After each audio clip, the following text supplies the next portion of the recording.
Jadi cirinya persahabatan itu self-love. Kata Aristoteles, orang yang tidak cinta dirinya itu orang jahat.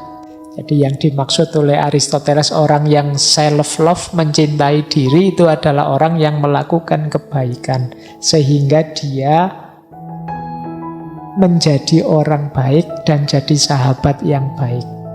Kalau orang tidak cinta diri atau orang jahat, ketika kita jadikan sahabat, efeknya 4. Mengaji hening bersama Dr. Fahrudin Faiz. Mari kita simak. Aristoteles membagi 3 jenis persahabatan. Yang pertama, friendship based on pleasure. Yang kedua, friendship based on usefulness. Dan yang ketiga, friendship based on virtue.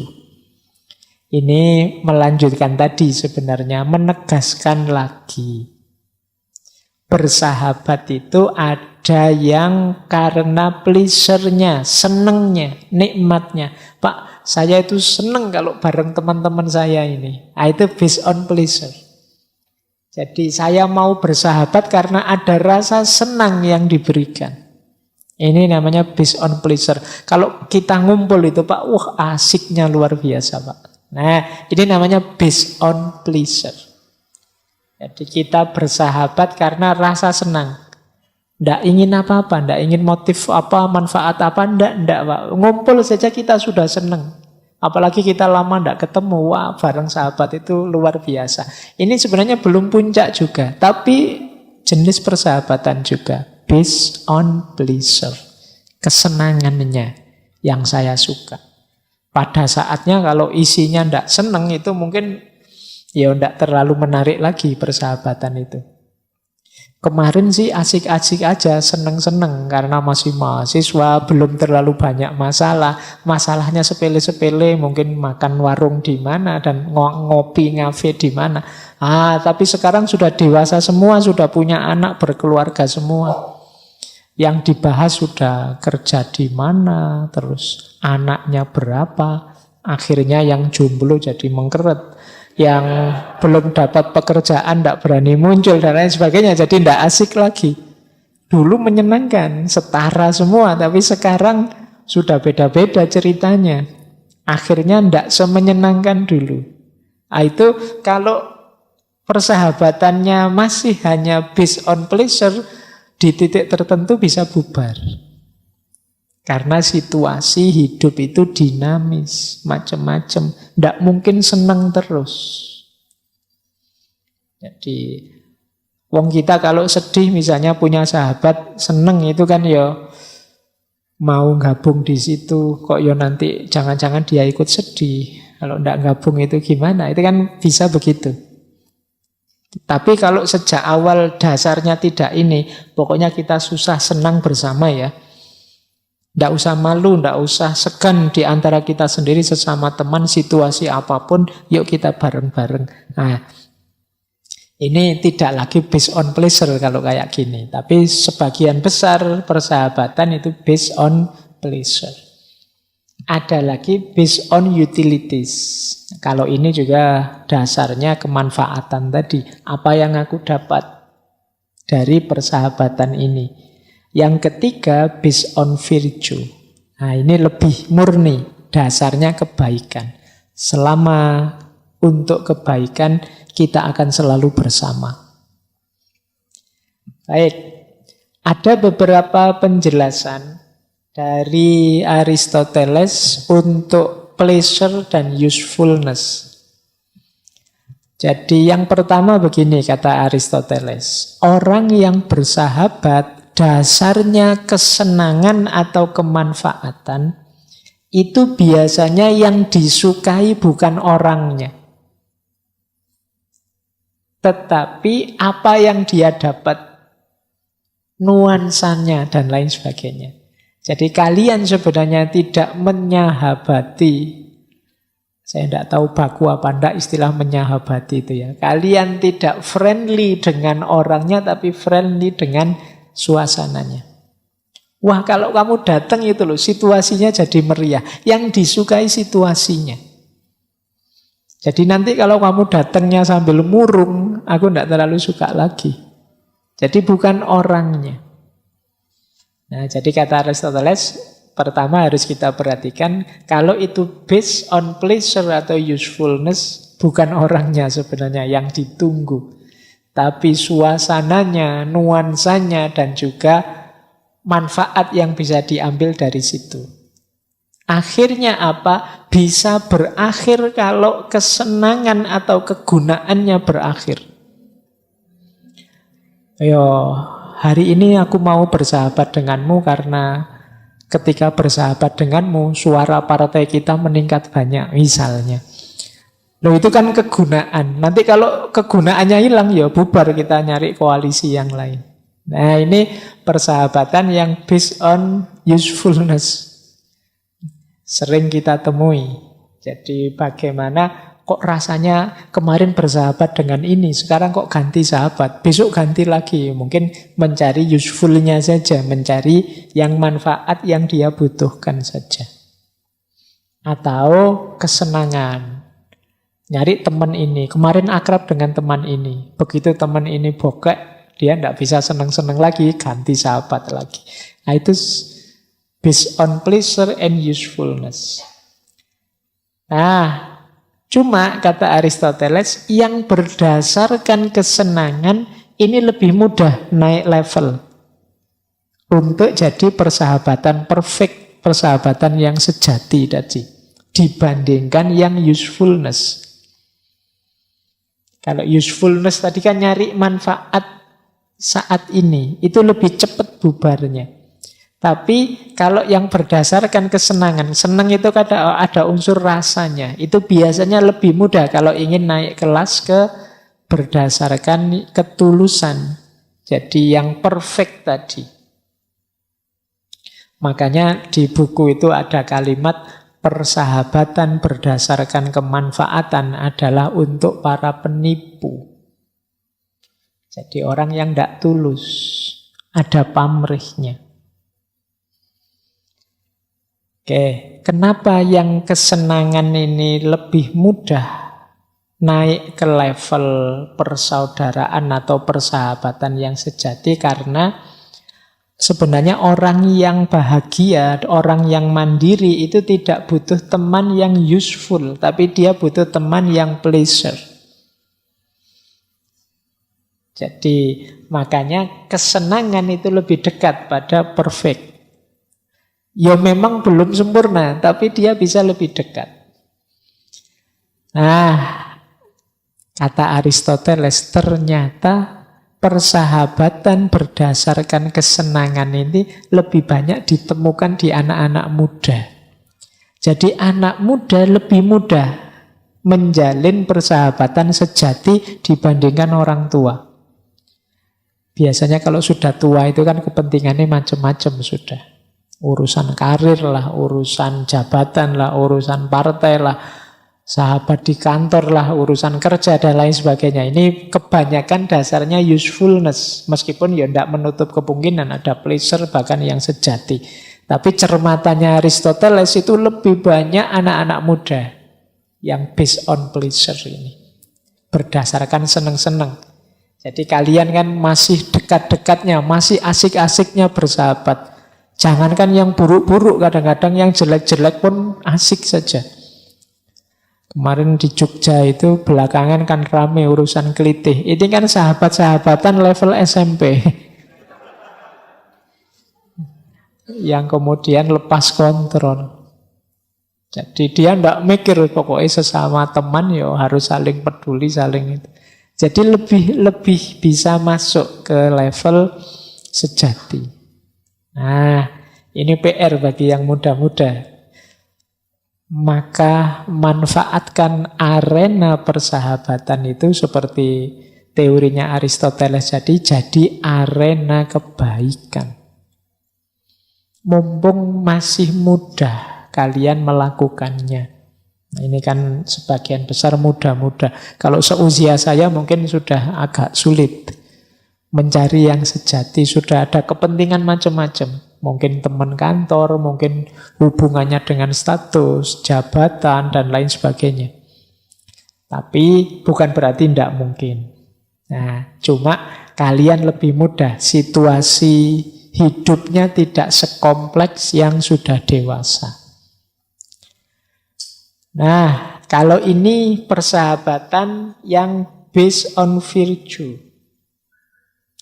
Persahabatan seperti ini lebih tahan lama karena dasarnya karakter orangnya. Bukan manfaat atau seneng-senengnya saja, tapi memang orangnya memang baik. Kemudian biasanya tanpa pamrih. Akan perfect kalau yang bersahabat ini sama-sama berbudi luhur. Orang baik dengan orang baik. Klop wis perfect.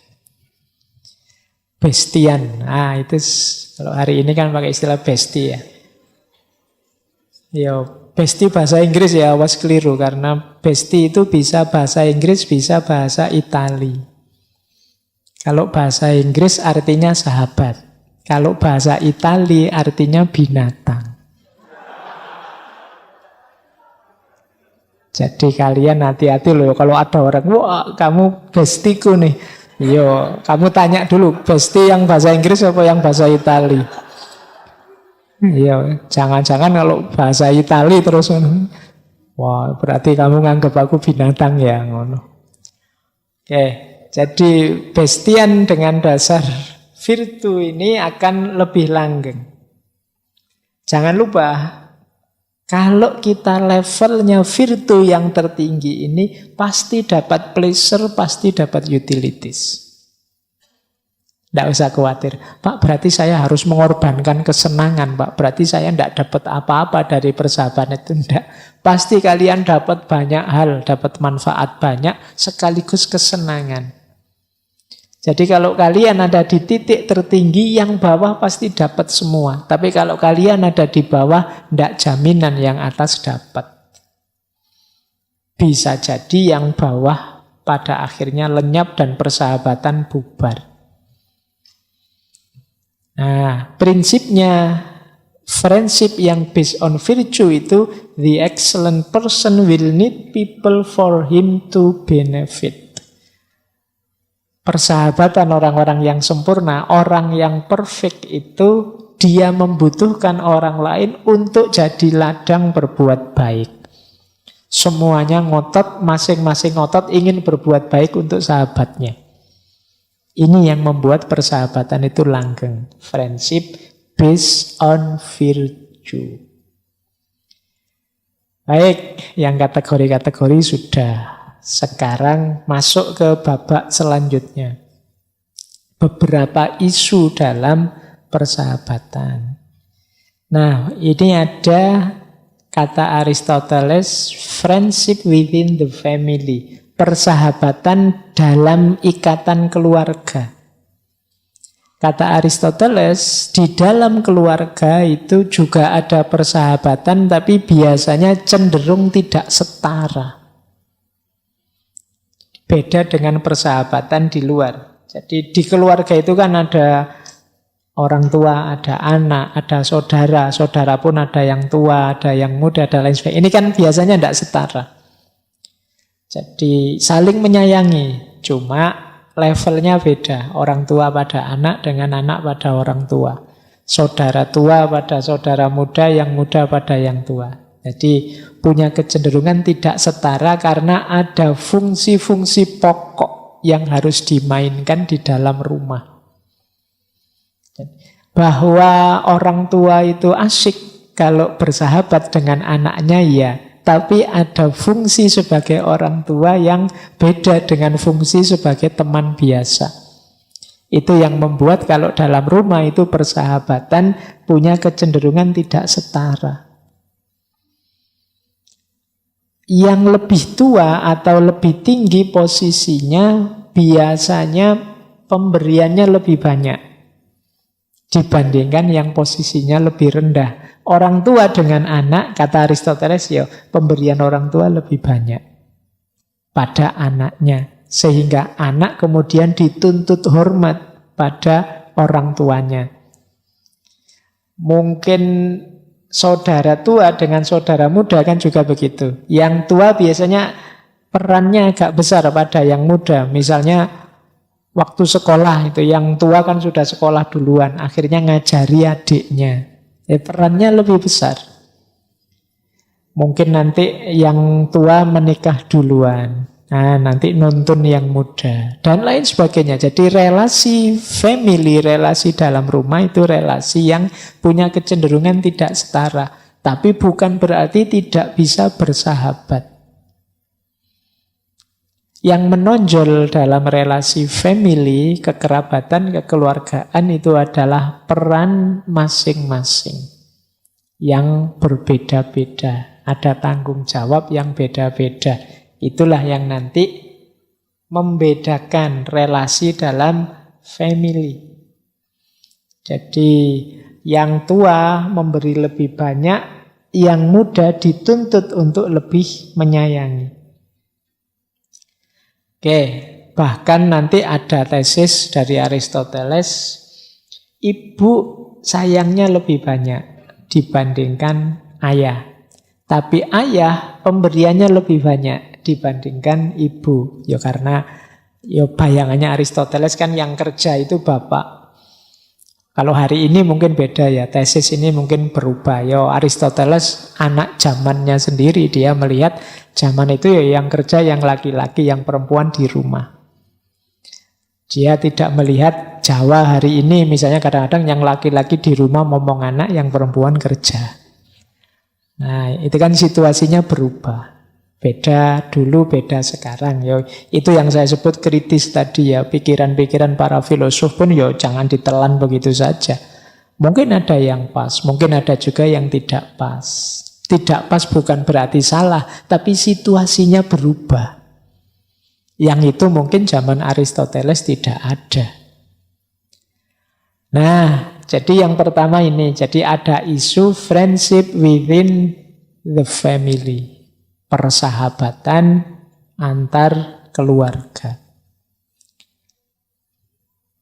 Yang kedua, civic friendship.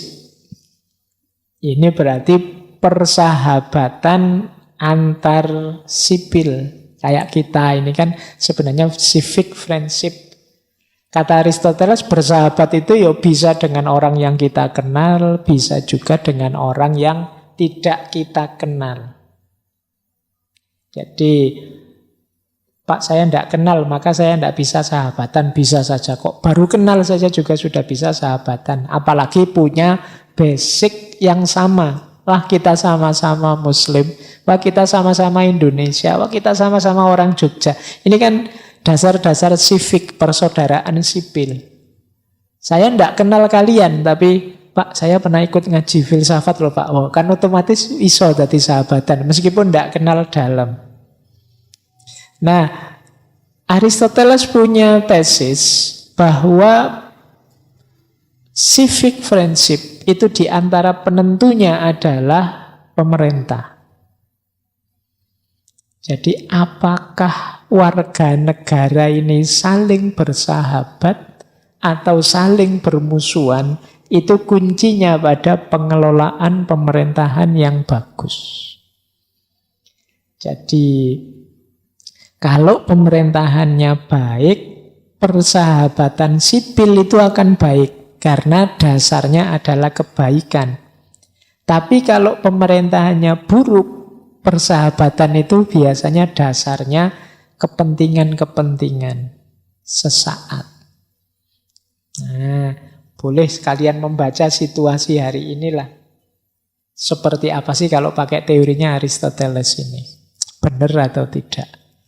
Nah ini panjang kalau diuraikan ya. Cuma saya menarik masuk ke sini.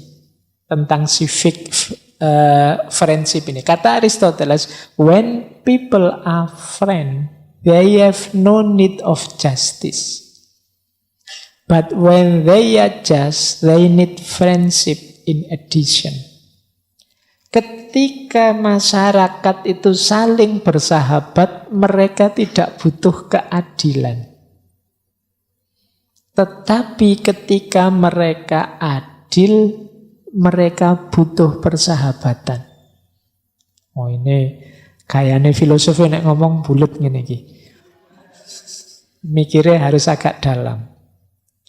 Maksudnya begini, sesama sahabat itu kan kita tidak perlu perhitungan.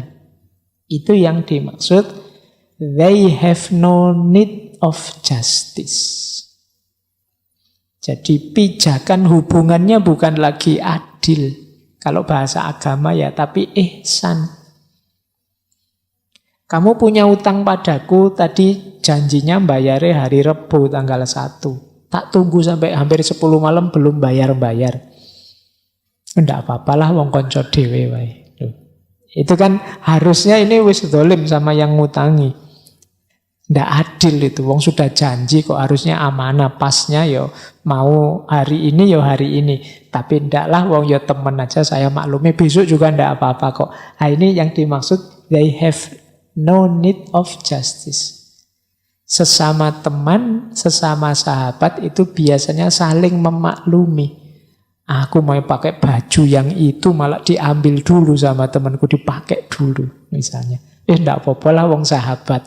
Nah ini namanya ndak perhitungan. Ada satu peribahasa yang menarik tentang friendship ini, bahwa friendship itu prinsipnya no sorry, no thank you. Jadi no sorry, no thank you itu ndak banyak bilang sorry, ndak banyak bilang thank you. Bilang sorry sama thank you itu kan sama orang lain.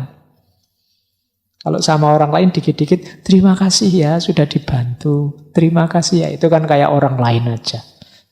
Sama temen, enggak gitu-gitu amat lah. Kalau sama orang lain kan kita salah dikit, maaf ya kan. Lewat saja gitu, kalau bukan temen kan, maaf ya nyuwun sewu. Kalau sama temen, alah diterabas ya padha wae. Kan gitu, sesama teman saling memaklumi. Jadi meskipun engkau tidak bilang sorry ya sudah aku maafkan. Meskipun engkau tidak bilang terima kasih tidak masalah. Wong kita itu bestie kok.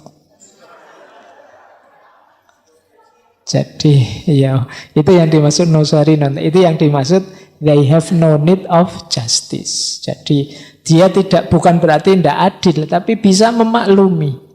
Saling memaklumi, itu yang dimaksud. Nah, sementara kalau just tadi, when they are just, kalau masyarakat ini adil, mereka perlu friendship. Perlu friendship itu, ya jangan hanya level adil, tapi naik ke level persahabatan. Biar apa? Lebih luas, lebih nyaman, lebih menyenangkan hubungan kita. Hubungan itu kalau dasarnya hanya adil, kadang-kadang kering. Adil itu misalnya, Mas akhir bulan punya ndak 20 ribu lah buat makan ini. Emangnya kamu apaku? Kamu adikku po, kamu anakku po, kamu bukan tanggunganku kok. Secara rasional urusanmu urusanku ya urusanku. Itu kan adil cara berpikirnya. Tapi kan masuk sahabat begitu. Wah, kamu ngomong jelek ini pencemaran nama baik, ini bisa dilaporkan polisi. Bisa dilaporkan polisi. Tapi kan kalau sahabat kan masuk urusan gini aja lapor polisi sih. Ini berarti apa? Melampaui keadilan. Makanya dalam agama itu innallaha ya'muru bil adli wal ihsan. Ya sih hidup itu minimal adil, tapi kalau bisa sekalian ihsan. Adil itu kalau ada teman pinjam 10.000 kita kasih 10.000. Tapi ihsan itu dia pinjam 10.000 kita kasih 20.000 terus udahlah kamu tidak usah bayar, tidak apa-apa. Itu ihsan namanya. Itu kan tidak adil sebenarnya, utang ya harus dikembalikan, tapi kan tidak, wong teman aja kok. Itu yang dimaksud oleh quotes-nya Aristoteles ini. Jadi when people are friends, they have no need of justice. Situasinya saling memaklumi. Tidak terlalu banyak no sorry, tidak terlalu banyak sorry, tidak terlalu banyak thank you. Hari ini kan kita sering Kalau dalam waktu 24 jam tidak minta maaf, itu menunjukkan pasti bukan sahabat yang begitu itu. Sahabat tidak mungkin begitu. Jadi sahabat ya rumusnya kayak tadi ya, ada no sorry, no thank you. Konco dewe mosok kayak orang lain aja ada apa-apa dikit minta maaf ya, permisi ya, mohon kelonggaran hatinya ya. Sudah longgar hatinya sejak awal. Kalau itu memang sahabat. Jadi inilah yang dimaksud oleh Aristoteles. When people are friends, they have no need of justice. But when they are just, they need friendship in addition. Jadi kalau memang masyarakat kita ini kok rasanya sudah adil, ya jangan hanya berhenti di adil dong. Ayo naik ke level friendship. Jadi adil itu loh, saya kerja keras, penghasilan saya sekian, saya nikmati, salahku apa? Meskipun tidak berbagi kan itu memang hakku. Iya, adil itu memang. Kamu dapatnya segitu, tapi mbok yo friendship dong, ihsan dong, kasihan itu yang belum dapat kerjaan. Bagilah dikit-dikit. Nah itu perlunya friendship. Yo dia sahabat saya sih Pak, tapi kan ini uang-uang saya, hasil kerja saya. Yo kalau kamu begitu berarti kalian belum bersahabat. Untuk sahabat rumusnya beda.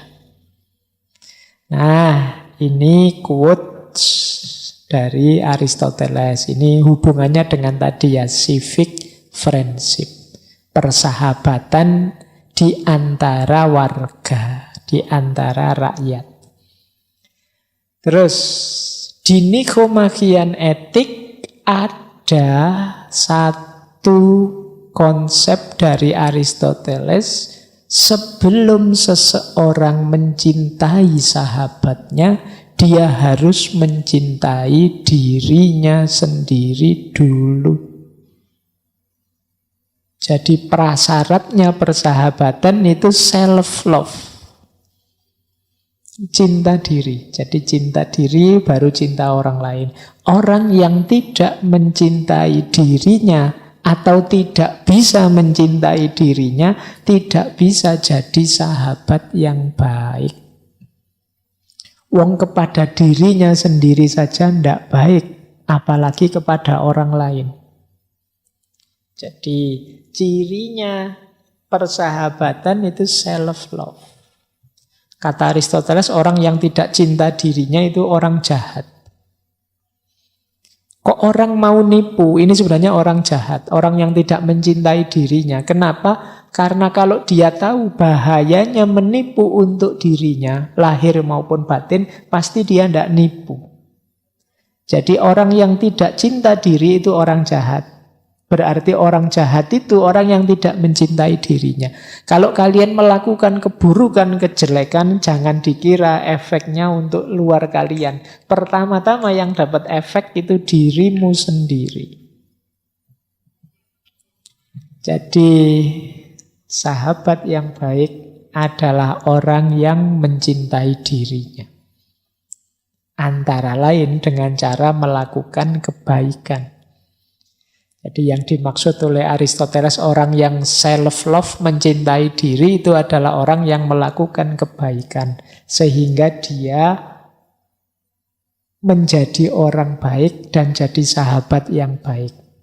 Kalau orang tidak cinta diri atau orang jahat, ketika kita jadikan sahabat, efeknya 4. Yang pertama apa? Orientasinya pasti ke arah keburukan. Bersahabat dengan orang yang tidak cinta diri atau orang jahat, ya kita akan terseret ke arah yang jahat. Yang kedua, kita cenderung melakukan hal-hal yang buruk. Punya teman kok rajin misuh-misuh, tidak lama lagi kita akan fasih juga misuhnya. Itu bisa dipastikan karena sahabat itu kan influensial, sangat berpengaruh dalam hidup kita. Yang ketiga, sahabat yang tidak mencintai dirinya itu hanya akan membawa kenangan buruk. Ini yang akan kita sesali sampai besok-besok. Jadi akan mengingatkan hal-hal buruk yang dulu dilakukan bersama. Jadi sahabat yang buruk, ya membawa kenangan buruk. Wah, saya dulu punya teman sak geng, saya tiap hari bully ya. Itu kan kenangannya kenangan bully temennya, kenangan nyusahin temennya, kenangan nyolong tebu bareng-bareng, kenangannya macam-macam ya. Jadi sahabat yang buruk kenangannya buruk. Dan yang terakhir, sahabat yang buruk yang tidak mencintai dirinya sendiri, itu sahabat yang tidak menyenangkan. Jadi dia tidak bisa menikmati keberhasilan dan juga tidak bisa merasa sakit karena kegagalan. Jadi isinya hanya penyesalan-penyesalan, tidak seneng, bikin susah terus. Saya punya satu teman ini, Pak, capek Pak. Nah, itu kemungkinan kamu salah milih sahabat. Mungkin dia orang yang tidak mencintai dirinya. Orang yang melakukan banyak keburukan-keburukan. Oke, jadi mari sekarang kita bentuk diri kita jadi orang baik yang layak dijadikan sahabat, yaitu yang mencintai diri. Mencintai diri berarti kita bentuk karakter kita jadi orang baik. Pak, apa orang jahat itu pasti tidak mencintai diri? Ya, kalau versinya Sokrates, Aristoteles, itu kejahatan, keburukan itu tanda orang tidak tahu, tidak paham tentang dirinya. Jadi kalau dia tahu tentang dirinya, kebutuhan-kebutuhan lahir batinnya, tidak mungkin dia melakukan kejahatan. Kok kamu curang misalnya? Oh, kalau kamu ngerti dampaknya, efeknya, kerusakan yang tumbuh dari perbuatan curangmu, pasti kamu tidak akan mau curang. Kamu tidak tahu saja betapa buruknya efeknya untuk dirimu. Berarti kalau kamu melakukan kecurangan, kamu tidak mencintai dirimu. Nah, itu rumusnya Nikomachian Etik Eudaimonia tadi. Kalau ingin bahagia, lakukan kebaikan. Karena bahagia itu hanya lahir dari perilaku yang baik. Oke, saya lanjutkan. Ini masih ada 10 menit terakhir, ada beberapa quote yang terkenal dari Aristoteles tentang persahabatan. Kata Aristoteles, ini antara lainnya, all friendly feeling toward others come from the friendly feeling a person has for himself. Jadi ini penjelasannya tadi ya. Rasa bersahabat pada yang lain itu muncul dari orang yang punya rasa bersahabat untuk dirinya sendiri. Orang yang mencintai dirinya sendiri. Tidak mungkin bisa jadi sahabat yang baik orang yang tidak mencintai dirinya sendiri. Nah, ini tadi jawaban. Apa boleh kita bersahabat dengan yang jahat? Orang jahat itu mungkin bisa kita jadikan sahabat di level kemanfaatan dan kesenangan. Tetapi tidak mungkin jadi sahabat di level tertinggi, yaitu kebaikan. Carilah sahabat yang baik saja. Jangan orang jahat. Mungkin bisa kalian bersahabat dengan orang jahat, tapi levelnya tidak mungkin persahabatan paling tinggi. Mungkin kamu sahabatan dengan orang jahat untuk seneng-seneng bisa. Untuk mencari manfaat tertentu. Pak, saya sahabatan dengan dia lumayan loh Pak, dapat bodyguard gratis saya. Misalnya loh.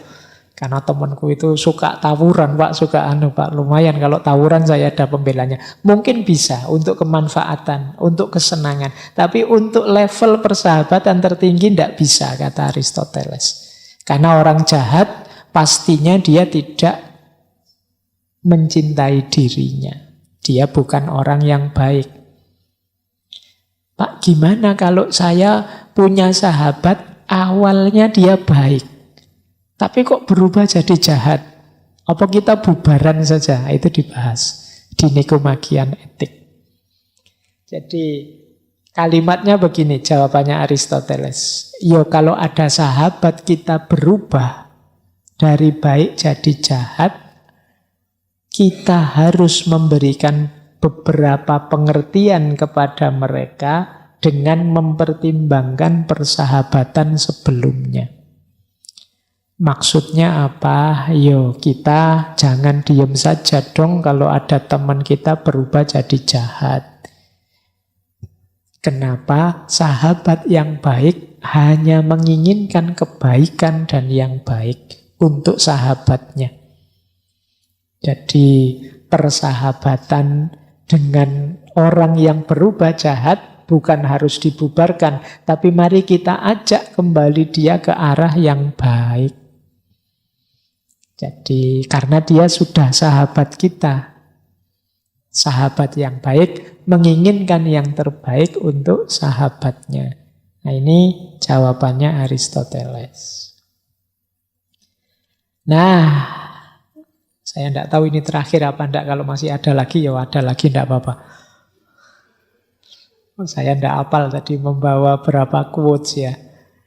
Kata Aristoteles ini, di quotes yang ini. For though we love both the truth and our friends, piety requires us to honor the truth first. Karena kita mencintai kebenaran dan juga sahabat-sahabat kita, meskipun kita cinta kebenaran dan juga cinta pada sahabat, piety itu kesalehan atau kebaikan, menuntut kita untuk menghargai kebenaran terlebih dahulu. Nah, jadi ini betapapun beliau ini filosof, pecinta kebijaksanaan dan kebenaran. Kita cinta kebenaran, kita juga cinta pada sahabat kita, tapi tetap kita dahulukan kebenaran. Berarti tidak boleh, Pak ini kan sahabat saya, Pak benar salah ya saya benarkan saja. Tidak begitu, namanya tidak menghargai kebenaran. Teman-teman, ini perlu kita catat.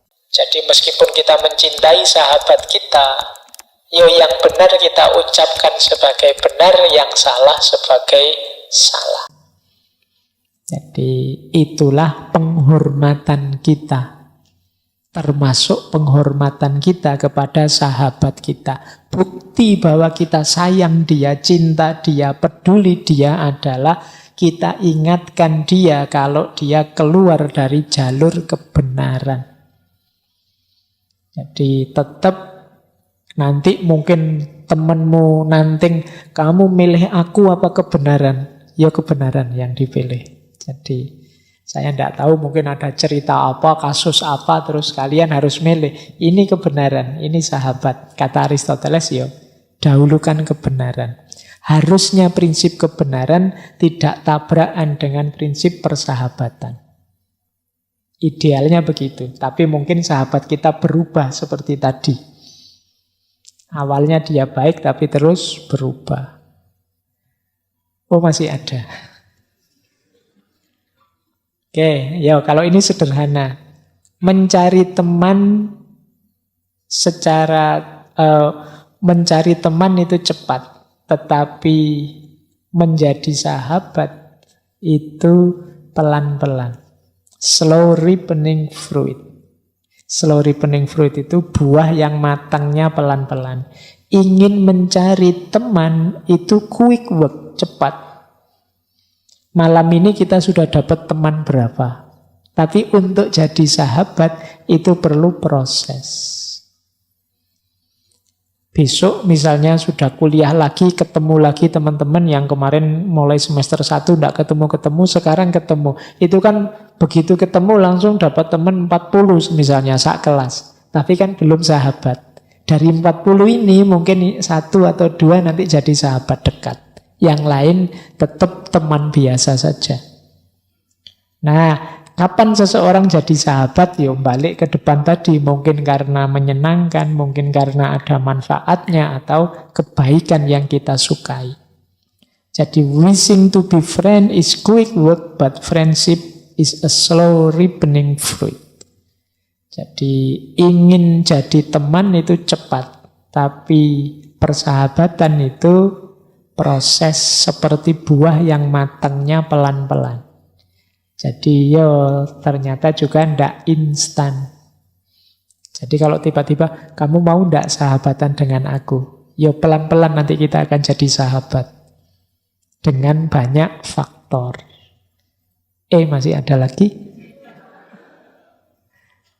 Ini menarik. A friend to all is a friend to none.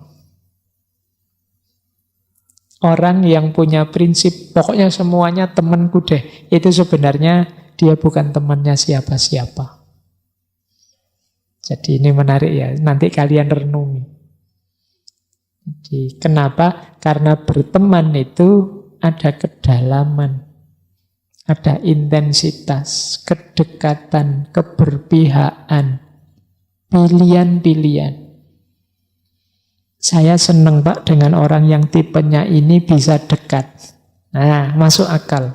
Tapi kalau a friend to all, Pak saya dengan ini suka, berarti kemungkinan ya enggak teman, ya teman saja, enggak sahabat. Biasanya orang itu punya preferensi sendiri-sendiri. Yang disukai apa, yang diikuti mana itu kan.